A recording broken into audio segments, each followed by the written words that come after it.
তুমি কি কাজ করো? সারাদিন তো পায়ের উপর পা তুলে বসে বসে ফোন চালাও। আর কি কাজ করো? আমাকে দেখো, আমি কত কাজ করি। সত্যিই তো, যারা বাড়িতে থাকে তাদের কি কোনো কাজ থাকে? তাদের কোনো কাজ থাকে না। আমাদের মতো যারা হাউস ওয়াইফ, আমি তো একজন প্রপার হাউস ওয়াইফ, কি কাজ থাকে? কাজই কি থাকে?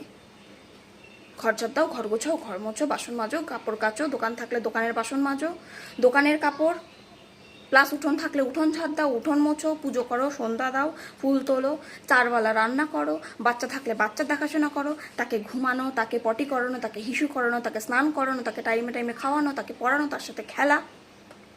এগুলো কি কাজ? এগুলো কি কাজ? এগুলো কাজ না।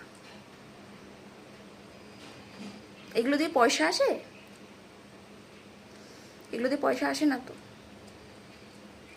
আচ্ছা ভাবো তো, এই একই কাজ, এই সেম কাজগুলো যদি আমি বাইরে করি তাহলে পয়সা দেবে না কেউ? পয়সা দেবে।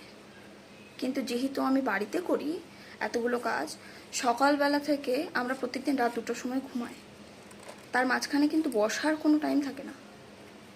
আমার হাজব্যান্ড দোকানে যায়, ও দোকান করে, আমি বুঝি যে ওর কষ্ট হয়, পরিশ্রম করছে।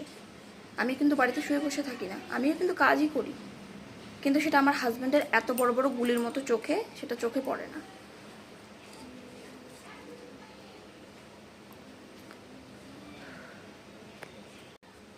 সময় সময় মনে হয় সব কিছু ছেড়ে দিয়ে কোথাও একটা চলে যায়।